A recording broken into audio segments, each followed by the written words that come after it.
The hexadecimal system of numeration is also called base 16 because hex is 6 and decimal is 10, and 6 plus 10 is 16. So there must be 16 digits in the hexadecimal system, and these digits are 0, 1, 2, 3, 4, 5, 6, 7, 8, 9, A, B, C, D, E, F. Now, in the decimal system of numeration, which we are all used to here, A is actually equivalent to 10 in decimal, and B is 11, C is 12, D is 13, E is 14, and F is 15. And there are 16 hexadecimal digits because 0 counts as a digit. So that's why this is base 16. Now, the easiest way to understand the hexadecimal system of numeration is to do an example where we convert, let's say, 6DE9 into decimal.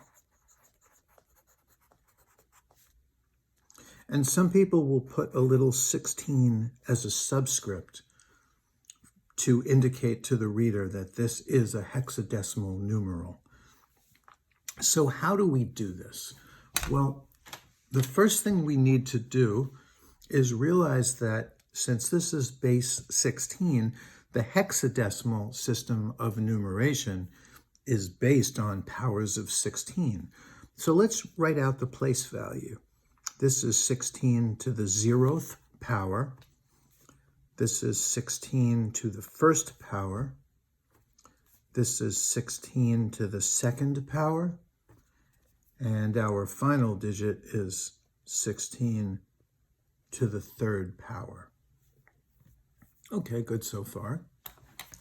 So now you could work out what these numbers are, but I'm going to use the technology of the day. I'm going to use an actual calculator. So I'm going to show you how to do this in probably the easiest way in the world. So let's do this. So what we have is we have 6 times 16 to the 3rd plus, now what is D? D is 13. 13 times 16 to the 2nd power. Okay, so we got that, we got that. Now what is E? If we look on our little table, E is 14 times 16 to the 1st power plus 9 times 16 to the 0th power. Okay. Now we can simplify this a little bit. This is 6 times 16 to the 3rd power plus 13 times 16 to the 2nd power plus 14 times 16. So you know any number to the 1st power is the number itself, plus 9. Now you should know that any non-zero number to the 0th power is always 1. So there's no reason at all to write those exponents in.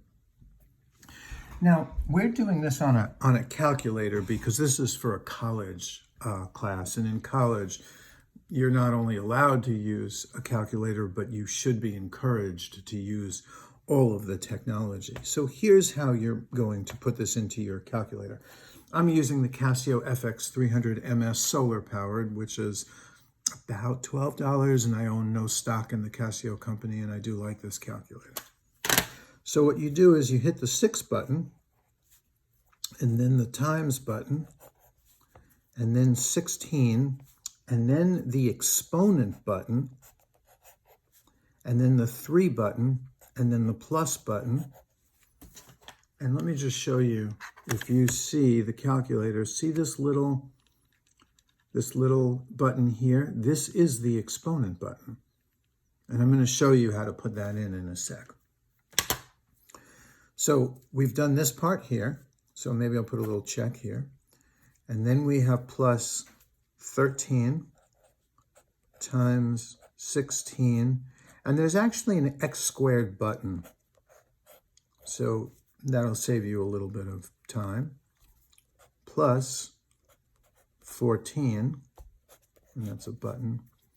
And then the times button, and then 16, and then the plus button, and then the 9 button, and then the equals button.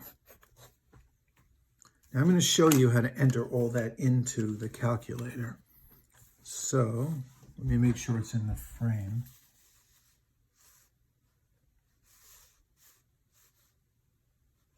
All right. So we have 6 times 16, exponent button to the third, plus button. And notice on the Casio calculator, I want you to notice how the formula is actually written on the screen for you. It's kind of a nice thing. Not all calculators do this, but a lot do. All right, plus 13 times 16 squared. Now here we have the x squared button that I press, plus 14 times 16,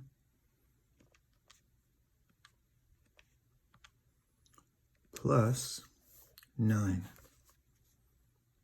and then the equals button. And what we get is 28,137. And what I usually do when I do something on the calculator is I usually do it twice, because sometimes you can make a little mistake by entering it wrong. So I always encourage my students to do it twice just to make sure. Now, you know, this video is real time.